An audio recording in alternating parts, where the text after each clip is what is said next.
paham itu akal, Copes. Iya, akal. Kalau sudah Tapi tidak masuk iman apa? akal, Iman apa? tidak bisa Iman apa? dipahami. Iman apa? Alias percayai saja, alias imani saja. Jangan kau katakan paham. Katakan begini, Bang Suma dengarkan saya. Kalau kamu tidak pahami, imani saja. Begitu. Kau suruh paham. Tidak masuk akal kok disuruh paham. Dengarkan penjelasan saya. Dengarkan penjelasan saya. Silakan. Penjelasan aliran kepercayaan ya, bukan penjelasan untuk dipahami. Karena tak akan mungkin akal memahami konsepmu. Silakan. Ya, oke. Saya 5 menit lagi saya bisa ini karena saya mau jemput anak saya. Bukan berarti saya takut ya. Saya tidak, karena 3 menit lagi saya harus jemput anak saya, oke? Jadi gini bos, ente harus pahami mengapa Allah mengambil rupa manusia menjadi manusia yang kau katakan ciptaan itu, oke? Karena dia mau menyelamatkan manusia. Kalau dia mau menyelamatkan kambing, menyelamatkan sapi, dia jadi sapi, dia jadi kambing. Tapi karena dia mau menyelamatkan manusia yang diciptakan menurut gambar dan rupa Allah yang sempurna. Karena keberdosaan manusia di Taman Eden. Yang kau pasti tahu di dalam Kejadian 3 itu manusia jatuh ke dalam dosa. Diutus beberapa nabi yang tidak mampu dan tidak sanggup mengajarkan keselamatan itu kepada manusia. Dan akhirnya ketika nabi terakhir Maleakhi 400 tahun kemudian, datanglah Allah di dalam rupa Yesus untuk menyelamatkan manusia. Karena dia begitu mengasihi kita manusia. Sehingga dia mau menjadi manusia. Karena kelemahan dia yang kalian sebut kelemahan dia, yang kau katakan dia mati di atas kayu salib, dia kau katakan mati di atas pohon. Syulon itu bisa arti pohon dari kayu di atas salib. Terkutuklah, memang terkutuk. Karena apa? Karena itu adalah hukuman yang dilakukan oleh orang zaman Romawi ketika dia harus menghukum orang yang berdosa, yang bersalah, bukan berdosa, melanggar peraturan dan harus dihukum berat. Dan hukuman yang berat itu adalah hukuman di atas kayu salib. Karena itulah dalam Yohanes 3:16, karena begitu besar kasih Allah akan dunia ini sehingga ia mengaruniakan anaknya yang tunggal supaya setiap orang yang percaya kepadanya tidak binasa. Perhatikan, supaya setiap orang yang percaya kepadanya tidak binasa, melainkan beroleh hidup yang kekal. Kalau kau cuma percaya kepada Yesus, kau pasti akan diselamatkan. Kau tidak akan mengalami hukuman yang kekal. Ketika kau tidak percaya di dalam nama Yesus yang kau bilang lemah, justru kelemahan dia itu menjadi kekuatan bagi kita supaya kita bisa diselamatkan. Karena kelak dia akan menjadi hakim yang adil. Semua manusia akan dia hakimi. Tetapi berbahagialah engkau cuma ketika percaya Yesus, kau akan diterima dan Yesus akan berkata sebagai hakim yang adil, Zuma, kau ikut berbahagia dengan aku karena engkau adalah percaya, karena kau sudah percaya kepada aku, karena kau sungguh-sungguh mengimani aku. Memuntah, udah diam. Diam. Tuyul agama pagan. Nanti kita sambung lagi ya. Yesus mengatakan, sabar. Bro. Saya muntah tadi barusan. Dengarkan khotbah gereja pagan. Dengarkan. Matius 9 nomor 5 dan seterusnya. Yesus mengatakan apa? Dosamu telah diampuni. Dosamu telah diampuni. Dosamu telah diampuni. Mana salibnya? Mana salibnya? Oh, bikin muntah saya. Di dalam kitabnya orang Yahudi, Yesaya 40 nomor 2. Dosa mereka telah diampuni. Dalam bahasa Yunani, bahasa Ibraninya rasa. Rasa itu pengampunan. Tak ada itu salib-saliban, tak ada. Kau jangan nipu-nipu. Amsal 10 nomor 2, Amsal 11 nomor 4. Semua dosa dihapuskan dengan cara berimpat dan bersedekah. Tak ada itu dengan darah manusia. Kamu belajar di mana kau menghapus dosa dengan percaya ada orang mati digantung di pohon? Itu di mana ilmunya? Daud dosa-dosanya diampuni tidak dengan darah. Bahkan Yesus mengatakan dalam Matius 21 nomor 31, sundal pemungut cukai lebih dulu masuk ke dalam surga karena percaya kepada Yohanes Pembaptis. Mana salibnya? Salib digantung di pohon hanya ajaran pagan, asal kau tahu. Dosamu telah diampuni. Dosamu telah diampuni. Itu kata Yesus. Berulang kali Yesus mengatakan ucapan itu. Dosamu telah diampuni. Dosamu telah diampuni. Jadi tidak ada penebusan dosa tanpa dengan menggunakan salib. Kau baca Yehezkiel 18 nomor 20 sampai 21. Apa yang tertuang di sana? tak ada salib, dosa-dosa sudah diampuni. Oke? Paham? Atau kalau kamu mau yang di perjanjian lama, kitabmu, perjanjian baru kitabmu, kau baca di dalam Lukas 7. Ku ajarin kau sekarang. Lukas 7 nomor 45 sampai 48. Ku bacakan. Engkau tidak mencium aku, tetapi sejak aku masuk ia tiada henti-hentinya mencium kakiku. Engkau tidak meminyaki kepalaku dengan minyak, tetapi dia meminyaki kakiku dengan minyak wangi. Sebab itu aku berkata kepadamu, dosanya yang banyak itu telah diampuni, sebab ia telah banyak berbuat kasih. Tetapi orang yang sedikit diampuni, sedikit juga ia berbuat kasih. Lalu ia berkata kepada perempuan itu, dosamu telah diampuni. Jedar!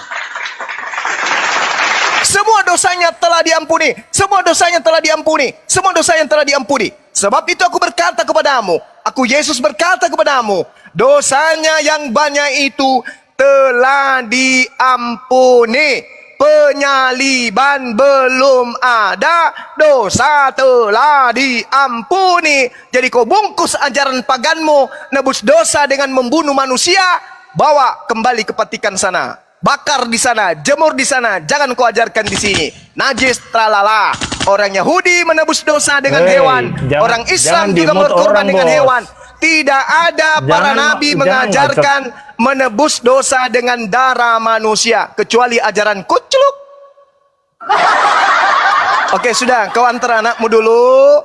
Kau pikirkan dan renungkan pengajaran Bang Suma ini kepadamu. Kau antar anakmu baik-baik. Jangan kau buat anakmu jadi gila seperti kau. Nyembah ciptaan Tuhan, nyembah makhluk Tuhan. Mana ada konsep Tuhan menciptakan Tuhan untuk jadi manusia. Mudah-mudahan anakmu bisa waras, tidak seperti engkau. Silakan kau antar anak sekolahmu. Jangan kau mengambil alasan lagi. Nggak perlu doa dari agama pagan. Orang ndak waras ngapain doakan saya? Nggak perlu. Tuhan saya mendengar, Tuhan saya melihat. Tuhan tahu apa yang Tuhan kehendaki terhadap Bang Suma, bukan doamu. Kau urusi saja itu Tuhanmu yang adalah ciptaan. Kau sudah mengakui Tuhan bukan makhluk, Yesus adalah makhluk. Nalarlah kau di situ, pakailah otakmu di situ. Tuhan pencipta alam semesta bukan makhluk, Yesus adalah makhluk. 1 Korintus 15:48. Makhluk-makhluk surgawi sama seperti Yesus yang berasal dari surga. Jadi betul, kau sudah mengakui Yesus adalah makhluk. Makhluk tatarannya ciptaan, Yesus adalah ciptaan. Dan kau sudah mengakui bahwa Tuhanmu menciptakan Yesus, Tuhanmu menciptakan Tuhan.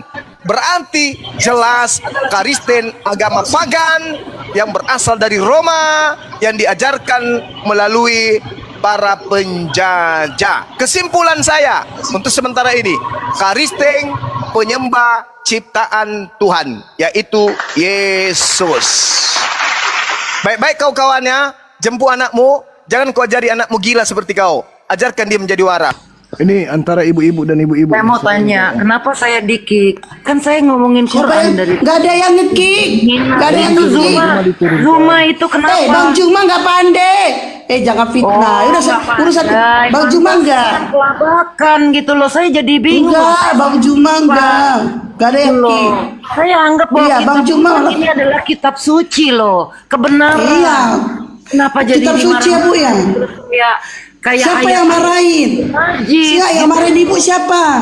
Yang marahin siapa? Tanya, mana ayatnya, mana dalilnya, kan begitu. Ayat apa? Iya, yang bagaimana? Pelan-pelan nih saya kasih tahu gitu. Iya, kasih tahu apa? Begitu. Ya Bu, udahlah, udah. Bu, tunggu. Nggak ada yang nurunin Ibu, dengerin makanya saya. Kemungkinan Allah Bapa di surga yang nurunkan Ibu karena sebelah kanan udah ada Yesus. Karena dia yang turun-turun kemungkinan. Kan saya bilang kemungkinan Bu. Saya kan bilang kemungkinan. Malah gua udah. Nah, saya kan bilang kemungkinan. Ini maunya apa? Ibu Natalia maunya apa? Sekarang Ibu maunya apa? Mau ngajarin saya Quran, mau ngajarin umat Islam Al-Quran gitu maksudnya. Ya sudah silakan, tak kasih tempat nih. Ayo besarin. Iya, sekarang host ya? besarin si Ibu Natalia. Iya, silakan. Ibu mau berbicara tentang apa ini? Sekarang dengan ibu mau sopan, berbicara dengan tentang baik, apa ini? Tidak dengan kata-kata Ibu kotor. mau berbicara tentang apa sekarang? Mau berbicara tentang apa? Dari tadi juga saya ngomong tentang itu. Tentang itu yang apa? kamu minta itu. Mana Apa ayatnya? itu? Mana Apa? dalilnya? Coba, Begitu coba. kan? Sekarang kau mau membahas apa? Ibu mau bahas apa nih sekarang? Assalamualaikum warahmatullahi wabarakatuh. Waalaikumsalam. Anda mau bahas apa ini sekarang? Ya tunggu saya buka lagi. Ya udah. Kenapa Oh. dimarah-marahin? Orang diminta maaf, tapi dimarah-marahin. Tapi sahabat Ya karena Iman, kamu so Pak. tahu. Karena kamu so So tahu tahu. apanya?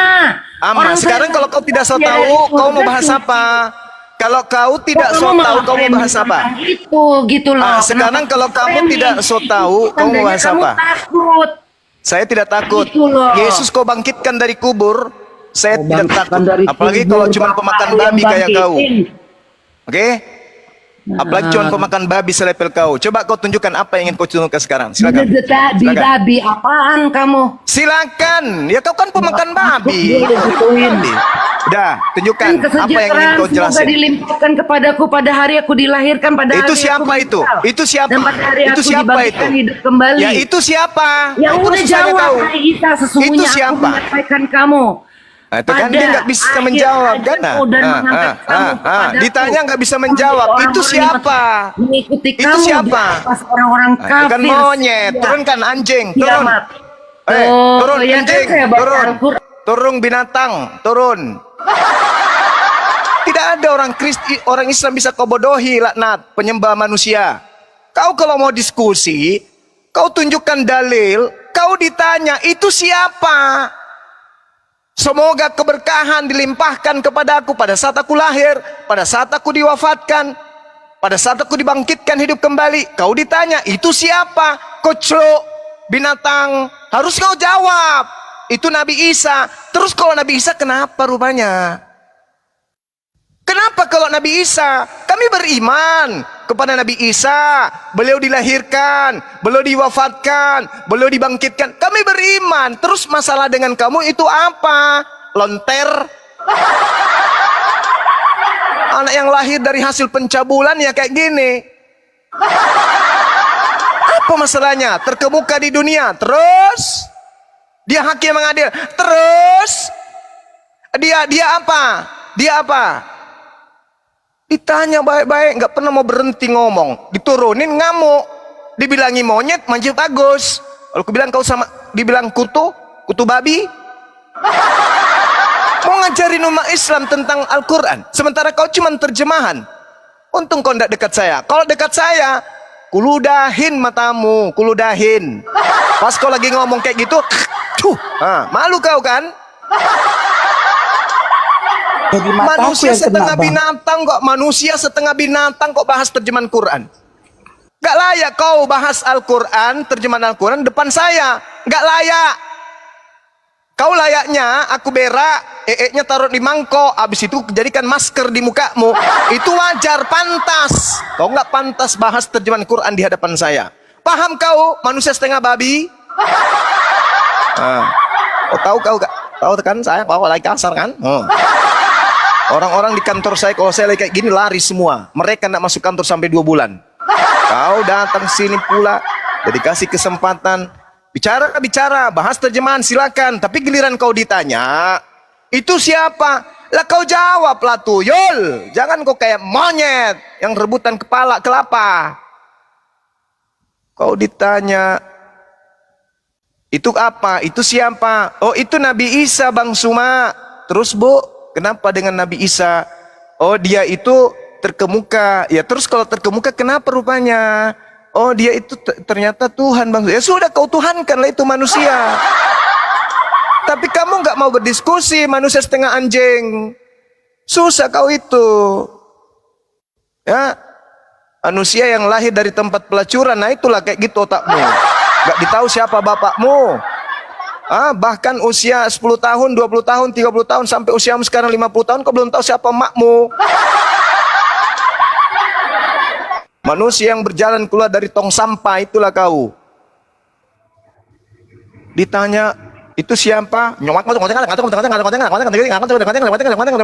Kau di depan saya kayak gitu, bahas terjemahan kitab suci saya, Giliran saya tanya ingin mengorek pengetahuanmu tentang terjemahan, kau tetap gitu. Kuludahin mukamu, kuludahin. Pas dahaknya yang biru-biru itu melengket semua di otak. Tuh. Kau rasa. Sok tahu Nah, aku manusia bang. separuh binatang kok bahas-bahas Bible, bahas-bahas Al-Quran, terjemahan Quran. Tak layak kau lonter. Dah lanjut lagi. Ada Dinda Daman di sini. Silakan Dinda dilanjut dulu. Saya mohon izin ibadah.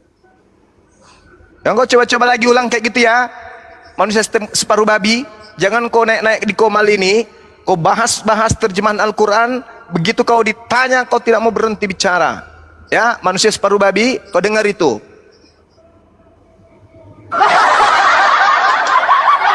Bang Daman kenapa turun?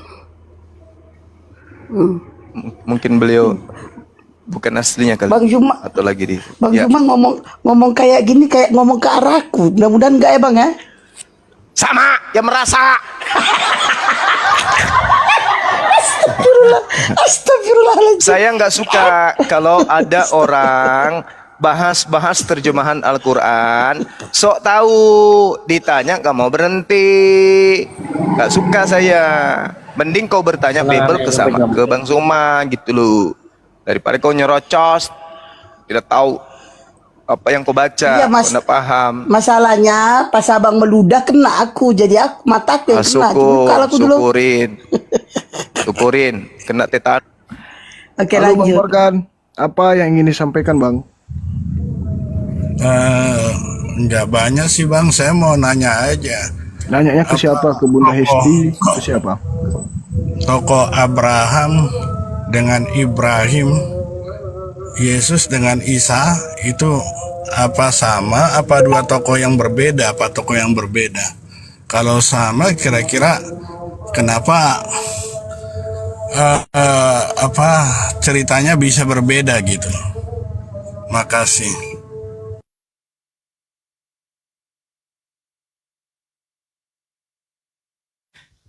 Baik.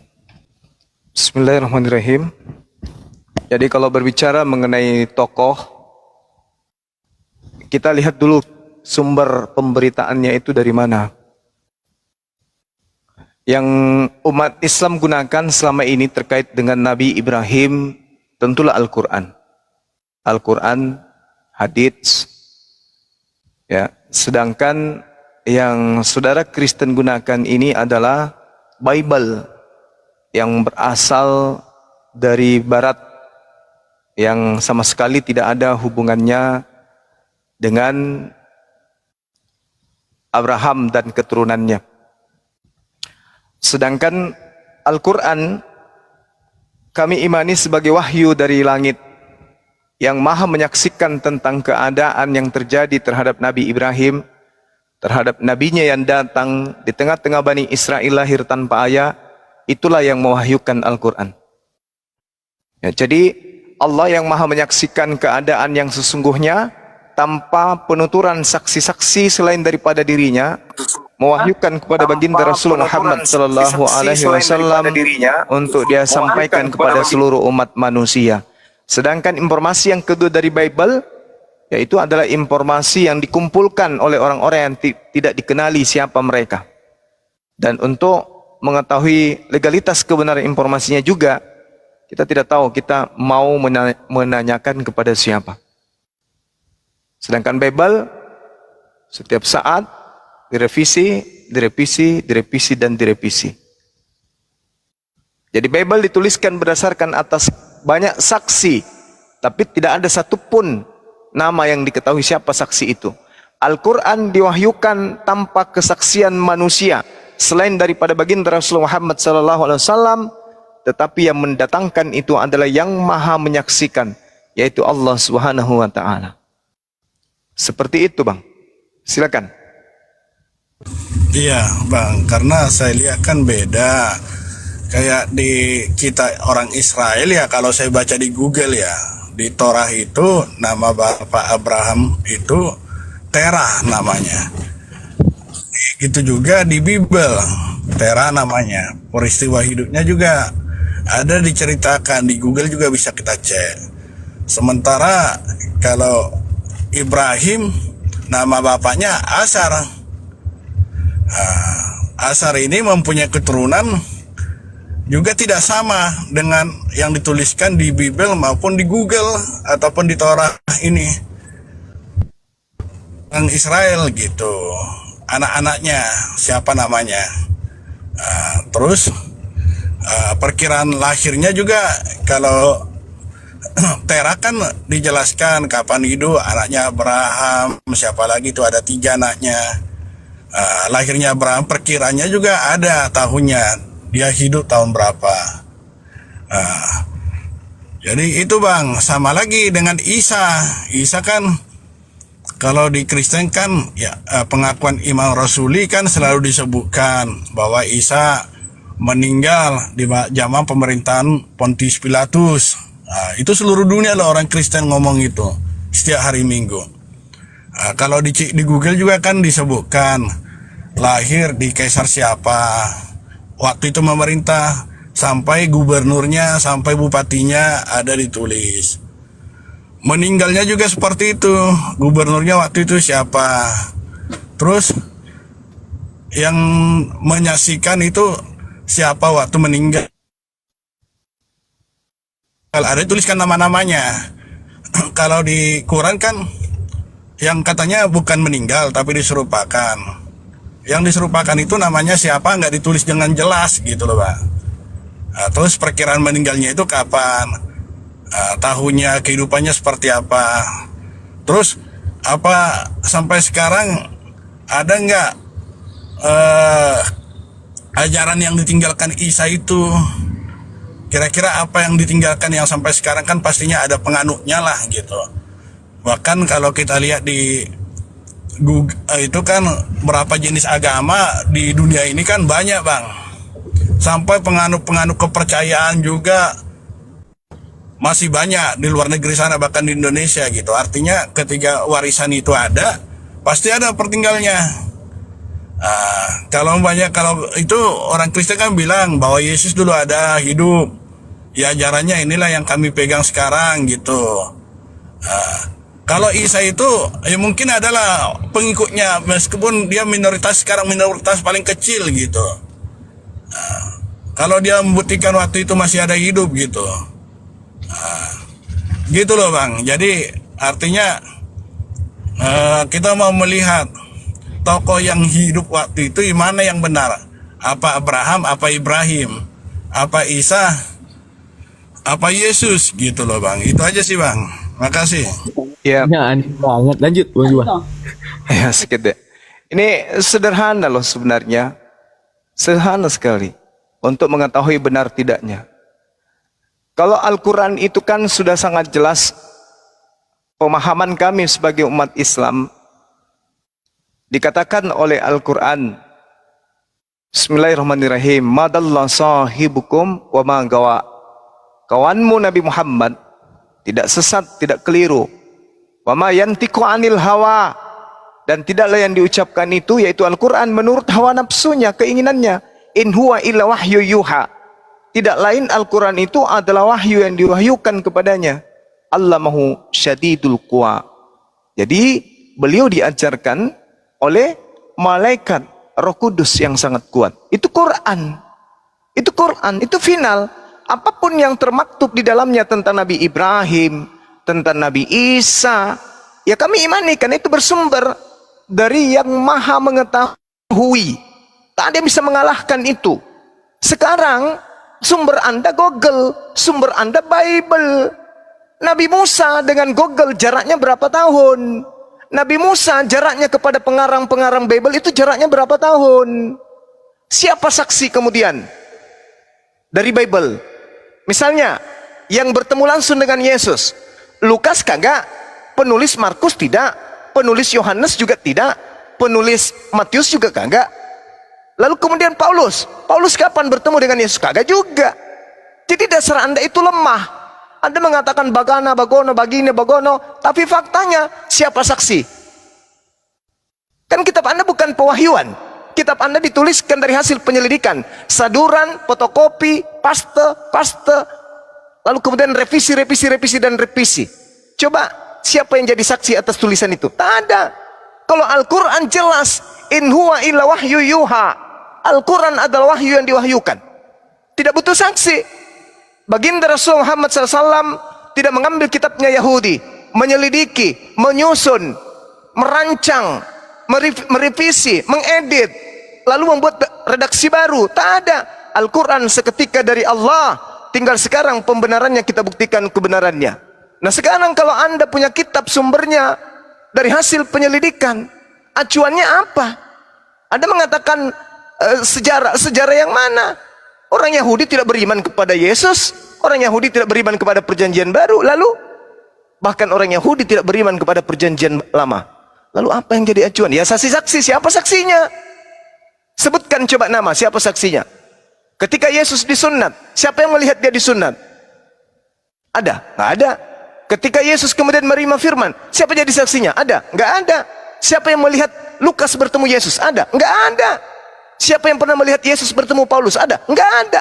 Jadi berita-berita yang mereka kumpulkan ini apa? Apa yang mereka ceritakan itu? Yesus berjalan menuju ke Galilea. Kata siapa? Kata si fulan. Siapa nama si fulan? Nggak ada. Tapi kalau Al-Quran, in huwa illa wahyu yuha. Terlepas benar atau tidaknya apa yang Anda jadikan sebagai acuan untuk menguji. Buku-buku yang tadi? Oh no, nggak bisa. Nggak bisa buku-buku yang ditulis oleh orang-orang yang tidak lepas, lepas dari pengajaran Yesus. Dibilang murid bukan, dibilang pengikut juga bukan. Dituliskan berdasarkan apa? Hasil penyelidikan. Dari apa? Dari kesaksian-kesaksian orang-orang. Siapa orang-orangnya? Enteh, nggak tahu. Siapa orang-orangnya? Nggak tahu. Namanya siapa? Nggak tahu. Bahkan penulis Bible pun nggak ditahu siapa bapaknya, siapa ibunya. Kalau Al-Quran jelas, in huwa illa wahyu yuha. Tak ada penyelidikan, tak ada pertemuan antara tangan Rasulullah dengan orang-orang Yahudi memberikan terjemahan dari kitab Ibrani. Tak ada. Seketika datang ilham, wahyu. Itu baru namanya wahyu. Selayaknya Nabi Musa menulis tentang Adam, Nabi Musa menulis tentang Abraham. Tak ada pernah Nabi Musa datang ke sana. Tak ada Nabi Musa sampai ke situ. Tapi Nabi Musa menerima wahyu. Nah, berbeda dengan kitabnya Kristen. Ditulis berdasarkan penyelidikan. Jadi bukan wahyu. Itu cerita-cerita yang disusun kemudian. Demikian. Mungkin ada tambahan. Pindah, Daman silakan. Bisa saya tanggapi? Belum. Nggak apa-apa, dilanjut dulu. Daman ngambil kesimpulan aja. Iya, silakan. Jadi gini Bang, kalau Abang tadi bilang kan bahwa Al-Quran berdasarkan pewahyuan. Artinya berarti ya itu kan karena bicara teologis lah, masalah kepercayaan Abang dan keyakinan Abang itu memang nggak bisa diganggu gugat gitu. Apapun wahyu itu kalau kalian percaya, kalian yakini, kalian lakukan ya nggak bisa diganggu gugat. Itu masalah keyakinan. Cuma kan yang jadi permasalahannya apa pewahyuan itu buta terhadap sejarah, tidak bersesuaian dengan sejarah, apa bersesuaian dengan sejarah, dengan fakta hidup yang terjadi gitu loh Bang. Itu tadi yang menjadi pertanyaan gitu. Kalau Abraham di Bible ataupun di Google yang saya teliti juga dengan persamaan dengan kitab Yahudi, jalan cerita hidup yang dituliskan di Bible dengan di kitabnya Yahudi itu bersamaan, bahwa Abraham itu bapaknya Terah, perkiraan lahirnya, perkiraan meninggalnya, perkiraan punya anak di tahun-tahunnya ada jelas gitu Bang. Begitu juga dengan Isa gitu, Yesus sorry. Jadi kalau bagi saya tokoh Abraham dengan Ibrahim ini ya saya kira tokoh yang sangat jauh berbeda, bukan tokoh yang sama. Tokoh Yesus dengan Isa juga bukan orang yang sama. Ini dua tokoh yang berbeda, tidak bisa disama-samakan karena jalan hidupnya beda. Terus sejarah hidupnya juga. Kalau Abang tadi bilang Kristen berdasarkan penelitian, penelusuran, ya benar. Tapi metode penelitian penelusuran itu ada. Makanya kalau di saya ini kebetulan lulusan statistik, Bang. Jadi metode penelitian sampai tingkat kepercayaan berapa itu diuji. Benar apa enggak peristiwa itu disesuaikan dengan fakta sejarah. Yang menjadi pertanyaan kalau abang tadi bilang berdasarkan pewahyuan. Pewahyuan itu pernah nggak diteliti? Pernah nggak diuji? Dengan peristiwa alam ini. Dengan kejadian yang pernah dialami ini terjadi. Diteliti nggak, sesuai nggak? Tokoh-tokoh yang disebutkan di Al-Quran itu sesuai nggak dengan peristiwa alam atau kejadian yang terjadi di muka bumi ini? Contohnya kita ambillah zaman prasejarah, Megan tropical itu manusia-manusia purba dulu, kita kan bisa uji dari peninggalannya, dari fosilnya, itu diuji berdasarkan penelitian. Makanya ada arkeologi, ada semua sosiologi bisa menguji tingkat kebenaran satu peristiwa itu. Kalau bicara dulu di Bible, ada kitab cerita Nuh, itu harus bisa diuji. Kalau nggak bisa diuji, ya ngapain kita percaya?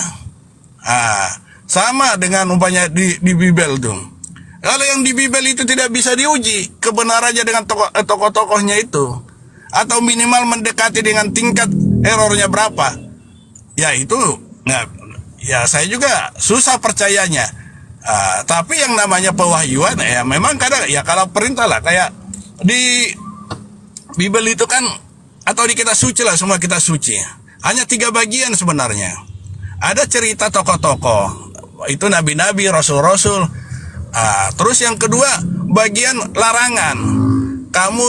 Kita dilarang, ada perintah di situ. Kamu jangan melakukan ini, melakukan itu. Ini dosa, upah dosa adalah maut. Kamu berdosa maka maut upahnya. Ada janji kalau kamu melakukan ini, kebaikan-kebaikan ini atau mengikuti ini, upahmu surga. Itu aja saya kira kalau bagian semua kita suci. Sekarang bagaimana kita menguji wahyu atau firman itu bersesuaian nggak dengan tokoh yang terjadi pada saat itu? Ya minimal mendekati tokoh-tokoh itu. Tapi kalau umpamanya tokohnya sudah jauh antara yang diceritakan di satu kitab dengan peristiwa yang ada peradabannya pada waktu itu, contohnya ya ini teman saya kemarin ada saya dengar di Komal cerita bagaimana disebutkan Harun yang hidup di masa 1500 tahun disamakan dengan masa hidupnya dengan Maria. Bagi kami kan jadi bertanya-tanya, kenapa jadi keliru sejarah gitu. Terus ketika dikatakan, ada mengatakan bahwa Yesus yang kami percaya itu tidak disalibkan. Kalau tidak disalibkan atau diserupakan atau peristiwa penyaliban itu diakui ada. Sejarah mencatatkan ada itu. Kalau umpamanya bukan Yesus yang disalibkan, siapa nama orangnya? Harusnya disebutkan dengan jelas. Baru kita uji. Gitu Panjangan, loh. Bang. Sejarah itu. Oke, Panjangan, Bang. lanjut. Yuk, makasih. Cukup. Oke, baik. Dengarkan, pasang kuping baik-baik. Anda berbicara mengenai tokoh. Tolong tunjukkan kitab Tauratnya Nabi Musa. Itu dulu. Anda berbicara tokoh hasil penyelidikan, tunjukkan kitabnya Nabi Musa. Saya tunggu. Saya kasih Anda waktu 600 tahun. Tunjukkan kitabnya Nabi Musa yang bercerita tentang Abraham. Oke ya? Baru Anda gunakan kitab dari Nabi Musa itu untuk menyanggah Quran. Kalau hanya surat kabar, bagi saya itu hanya pembungkus kacang. Oke? Anda bercerita tentang Yesus. Anda katakan selaras dengan Yahudi. Baca kitabnya orang Yahudi tentang Yesus. Dalam Talmud. Apa yang diceritakan oleh Talmud tentang Yesus? Anak binatang. Orang yang direbus di neraka dalam tinja. Itu yang Anda katakan sama. Jadi bullshit. Pemberitaan Anda itu Anda mengatakan Anda urusan statistik. Oke, nanti saya uji ya. Baik. Kemudian, kalau Anda menilai Al-Quran, Al-Quran menerasikan dirinya tentang siapa saksi pada saat pewahyuan. Lakinillahu yashhadu bima ansala ilaika ansalahu bi ilmi. Wal malaikatu yashhadun wa kafa billahi syahida. Allah menjadi saksi atas Al-Quran yang diturunkan kepada Nabi Muhammad. Dia menurunkan dengan ilmunya dan para malaikat pun menjadi saksi dan cukuplah Allah yang menjadi saksi. Ini konsep orang beriman.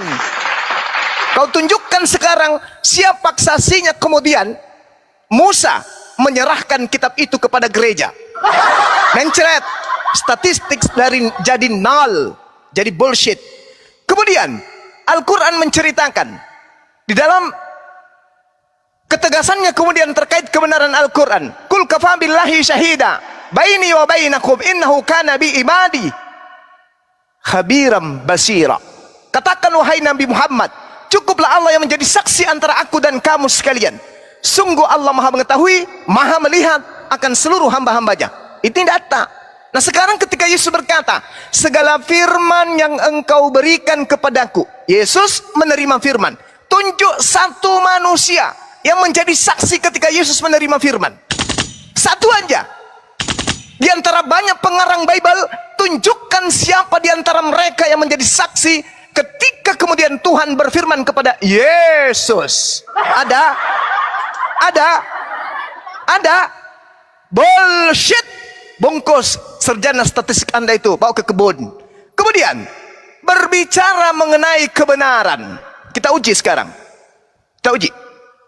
Al-Quran mengatakan halaqas samawati bighairi amadin tarawunaha wa alqafil ardi.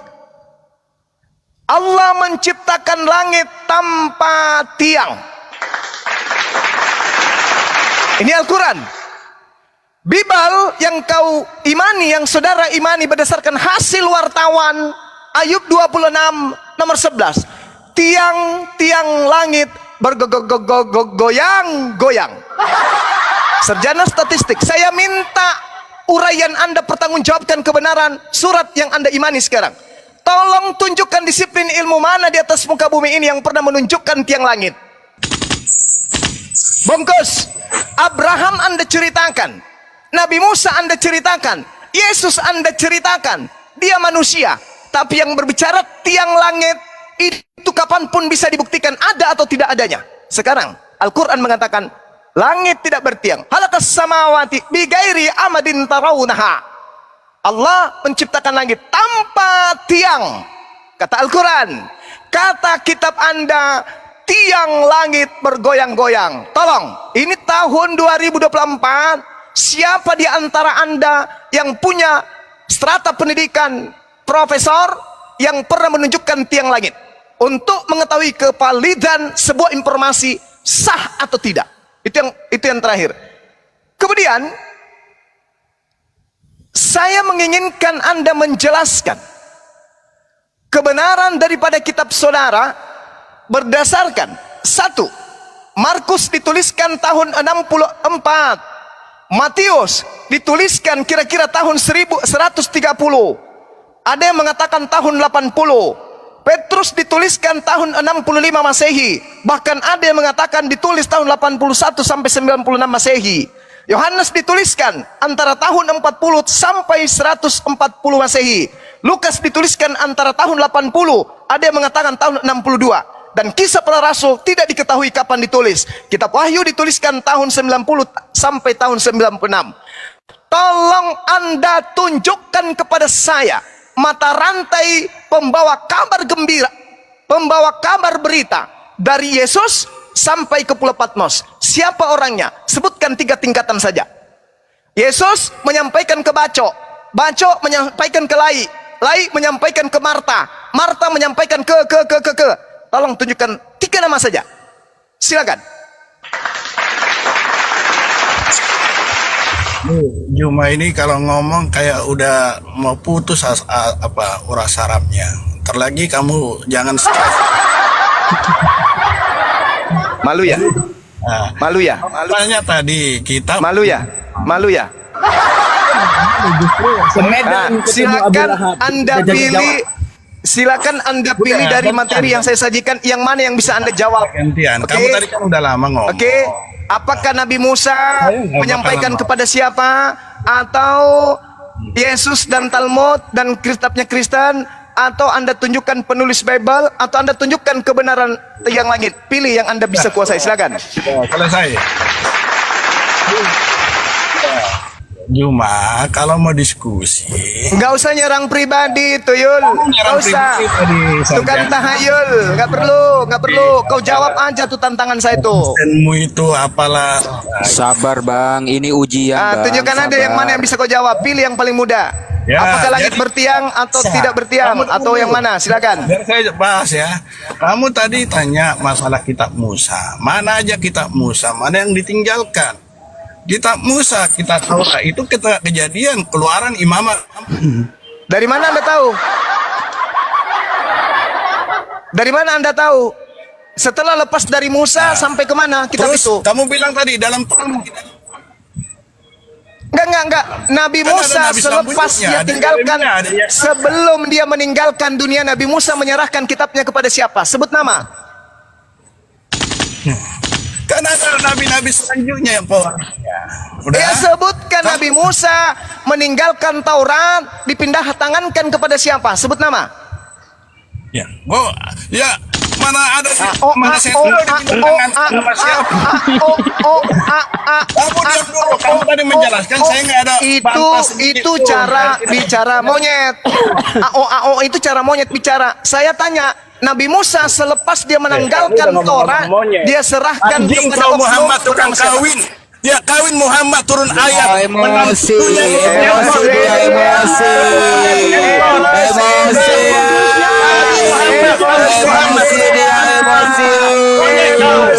Oleh Allah itu monyet. Gak bisa jawab emosi.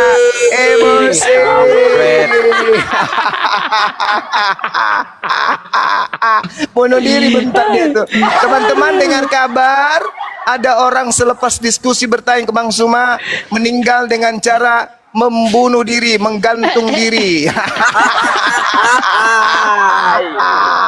Emosi dia. Emosi dia. Langsung keluar aslinya. Dinda Daman, tolong kasih pencerahan sedikit, silakan Dek. Masya Allah. Alhamdulillah. Nah, tadi jadi dari kan ada di Al-Quran mengatakan gini, sungguh gila orang yang kepadanya diturunkan Al-Quran. Dan banyak juga ayat yang menyebutkan bahwa apa yang disampaikan oleh Nabi Muhammad itu dongeng. Itu kalau di dalam tafsir dijelaskan, Nabi Muhammad memberitakan sesuatu yang tak dicatat oleh sejarah. Contoh, ketika di dalam pemahaman Midrash Yahudi, dalam Talmud Yahudi menceritakan orang-orang yang mulia, justru mereka membalik cerita orang yang mulia tersebut ke arah kehinaan. Di dalam Al-Quran juga menyebutkan sifat daripada Yahudi yaitu salah satunya sifatnya mereka kalau nggak bisa mereka dustakan, yang kedua sifat mereka akan memfitnah, dan yang ketiga sifat mereka akan membunuh. Maka ketika kita meninjau di dalam Talmud dan Midrash Yahudi, apa yang tercatat sekarang? Yang tercatat bahwa Abraham adalah pernah menyembah berhala, bahwa Ismail di dalam Midrash Yahudi pernah ingin membunuh Ishak. Terus dicatatkan bahwa Nuh pernah mabuk-mabukan. Dicatatkan Lot pernah berzina dengan kedua anak perempuannya. Tapi coba kita meninjau di dalam Al-Quran. Artinya apa? Yang paling paham tentang makhluknya, kedustaan tentang makhluknya, apapun yang mereka terka-terka terhadap sesuatu yang benar, justru mereka salah-salahkan. Ya cuma Allah. Contoh seperti ini. Jika Daman seorang gubernur, namun 2000 tahun kemudian dicatatkan Daman ternyata Kang Cilok. Apakah hanya karena tulisan dan dipercaya oleh seluruh manusia tulisan tersebut bisa dikonfirmasi bahwa sebenarnya Daman adalah Kang Cilok? Tidak, Daman tetap gubernur. Tapi hanya karena sebuah tulisan yang diakui, yang dibacakan, yang tertulis, yang dipercaya, itu dikatakan menjadi fakta historis, fakta sejarah, itu kecetekan akal. Karena akal itu adalah sesuatu yang bisa dicerna dan bisa diafirmasi dan kemudian bisa diambilkan kesimpulan. Apa kesimpulan yang kita dapati di Al-Quran? Apa kesimpulan yang kita dapati di dalam Bible? Apa kesimpulan yang kita dapati di dalam Midrash Talmud Yahudi? Pertama, Al-Quran menceritakan sosok-sosok dan tokoh-tokoh yang mulia. Menceritakan Ibrahim bagaimana kondisinya mengimani ketuhanannya. Saat jangankan dirinya, jangankan hartanya, jangankan apapun yang dia miliki, anaknya dia korbankan dikorbankan demi Tuhan, yaitu Ibrahim. Ketika ingin dikorbankannya Ibrahim, ketika ingin dikorbankannya Ismail berkata, apa yang dikatakan oleh Ismail? Ya, wahai ayahku, jika seandainya itu perintah dengan Tuhan, maka pisau itu tidak akan menjadi ketakutan untukku. Apa yang diceritakan Al-Quran? Justru orang-orang yang mulia, yang terlalu mengedepankan Tuhannya daripada dirinya dan hartanya. Tapi yang diceritakan Midrash, Ismail pernah berencana membunuh Ishak karena ingin mengambil harta daripada Abraham. Kitab apa ini? Jadi, apa yang paling bisa mengkonfirmasi ini semua? Ya Allah Ta'ala menurunkan Nabi Muhammad, wahai Muhammad, beritakan, orang yang mulia ini tidak pernah hina, orang yang mulia ini tidak pernah berlaku keji, orang yang mulia ini datang dengan kemuliaannya, memberitakan memberitakan tentang semua kebaikan yang pernah aku turunkan. Al-Quran datang, Ibrahim orang beriman kepada Allah. Diberitahukan Ismail orang yang sabar dan beriman kepada Allah. Diberitahukan Abraham Ishak adalah orang yang beriman kepada Allah. Ketika Nabi Muhammad membicarakan kepada mereka, apa yang mereka katakan? Muhammad, sungguh gila kamu memberitakan sesuatu yang tak pernah dicatat sejarah. Wahai Muhammad, sungguh gilanya kamu karena memberitakan sesuatu yang dongeng. Karena apa? Mereka percaya teks. Padahal yang tahu mekanisme dunia adalah Tuhan itu sendiri. Akhirnya Islam datang di akhir sejarah, dipatenkan dengan kata-kata al-yauma akmaltu lakum dinukum wa atmamtu alaikum.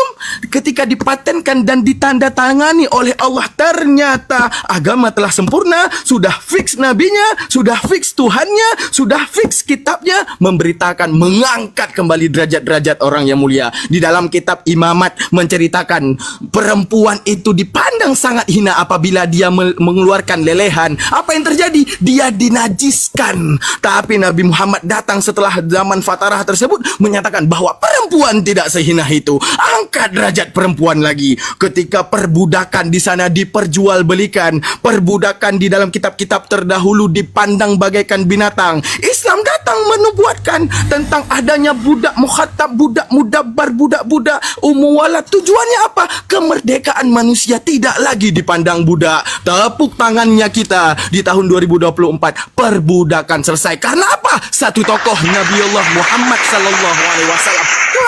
Begitu kemudian selesai semua itu, kita di tahun 2024 percaya ada kitab yang datang kepada kita. Pertama Talmud, Midrash. Apa yang kita percaya di dalam Midrash? Ternyata Lot berzina dengan kedua anaknya ya. Wah, suri toladan, apa yang kita dapat? Jadi kalau kita punya anak perempuan, kita setubuhi anak kita mengikuti Lot tersebut? Tidak. Al-Quran dalam Quran surat Al-Hud menceritakan bahwa Lut adalah orang yang beriman kepada Allah. Dia datang memerangi kaum Sodom dan Gomora karena pemahaman homoseksual. Apa yang menjadi panutan buat orang Islam? Bahwa homoseksual itu diharamkan oleh ketuhanan, diharamkan oleh Allah Ta'ala. Ini baru kitab suci. Apa itu kitab suci? Menceritakan arah sebenarnya pola pikir manusia daripada kebinatangan hingga jadi manusia. Kenapa Al-Quran didasari oleh Al-Baqarah? Itu binatang, ditutup dengan An-Nas. Dari kehewanan menuju manusia. Itulah Al-Quran. Selesai dari saya. Terima kasih banyak. Assalamualaikum. Sekarang gini bang, segala yang ada di muka bumi ini